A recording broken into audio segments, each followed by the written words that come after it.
सभी को मेरा जय गुरु।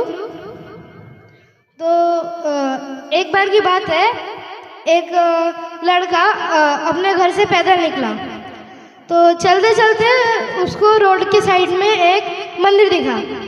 तो वो मंदिर में गया और कहने लगा कि आज मेरे साथ कुछ अच्छा हो जाएगा तो मैं मान जाऊंगा आपको। तो उसके साइड में बैठा एक ताबीज वाला ताबीज बेच रहा था। तो उसने बालक को कहा कि इधर आओ। तो वो गया। तो उन्होंने कहा कि ये ताबीज बनवा लो, आज तुम्हें बहुत धन प्राप्त होगा। तो उसने 10 रुपये से वो ताबीज बनवा लिया। तो उसके बाद वो गया सामने, तो उसको ना लॉटरी टिकट की दुकान निकली। तो उधर से उसने 10 रुपये से लॉटरी टिकट खरीद लिया। तो उसको तुरंत 1 लाख मिल गए। तो उसने सोचा कि इस पैसे को और भी बढ़ाया जाए। तो उसने वापस से महंगे महंगे लॉटरी टिकट खरीद लिया। तो फिर वापस से उसको 10 लाख मिल गए। फिर वो चलते चलते जाते हुए सोचने लगा कि क्या करके मेरे को और भी धन मिल सके, मैं बढ़ा सकूं धन को। फिर उसको एक ऑनलाइन लॉटरी टिकट की दुकान मिली।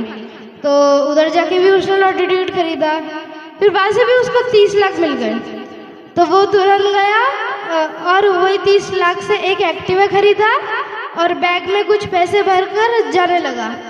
तो सोचते सोचते जा रहा था कि और कहाँ पर लगाऊं जिससे मेरा पैसा और भी दुगना हो जाए। तो एक घोड़ों की रेसिंग होती है, तो वहाँ पर वो गया। वहाँ पर उसने सबसे कमज़ोर घोड़े पर दाव लगाया और वो घोड़ा रेसिंग चालू हुई। फिर वो घोड़ा जीत भी गया। तो फिर उसको मन ही मन वो बहुत खुश हुआ कि 1 करोड़ फिर उसको 1 करोड़ भी मिल गए थे। तो वो खुश हुआ और मन ही मन सोचने लगा कि जब मैं घर से निकला था तब मेरे पास कुछ भी नहीं था। फिर जैसे ही मैंने 10 रुपये का ताबीज़ बनवा लिया तो मैं आज 1 करोड़ का मालिक बन गया। तो फिर वो सोचते सोचते ऐसे जा रहा था। तो उसने एक सुनसान गली में गाड़ी लेके चला गया। तो वो सुनसान गली में फिर कुछ गुंडे आए, उसको बहुत पीटा, उसकी गाड़ी छीन ली। फिर उसके बैग में जो पैसे थे वो भी छीन लिए, उसके कपड़े भी छीन लिए। फिर वो गया जाके वो ताबीज वाले के पास उसको ताबीज फेंक के मारा और कहने लगा कि तुमसे ताबीज लेने के पहले मेरे पास कपड़े तो थे, तो वो भी नहीं है। फिर उनके साइड में बैठे एक दादाजी वो हंसने लग गए। तो वो लड़का गया और चिल्लाते हुए कहा, यहाँ पर मैं बर्बाद हो गया और आप यहाँ पे हंस रहे हैं। तो फिर उन्होंने कहा कि अगर कोई 10 रुपये की ताबीज से अमीर हो सकता है तो ये ताबीज वाला खुद यहाँ पे बैठा ही क्यों होता। तो ये कहानी मैंने आपको इसलिए बताई क्योंकि कुछ दिनों पहले मैं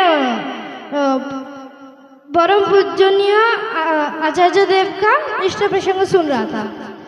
तो तब उन्होंने कहा कि अगर कोई भगवान आपके सिर के ऊपर हाथ रख दे और कहे कि तुम्हें कुछ करने की ज़रूरत नहीं है, तुम्हारे सारे कार्य मैं ही कर दूंगा, तो हम आज कार्य करने के लायक ही नहीं रहते। अगर कभी वो भगवान हमें छोड़ के चले गए तो हम कार्य करने के लायक ही नहीं रहेंगे, और अगर कार्य नहीं कर पाए तो हम अच्छे से जी ही नहीं पाएंगे। तो मैं वही भगवान को मानूंगा जो भगवान हमें कार्य करने की राह बताए, ना ही हमारे कार्य करके दे। अगर कभी वो भगवान चले भी गए तो हम कार्य पर चल पाएंगे। जय गुरु।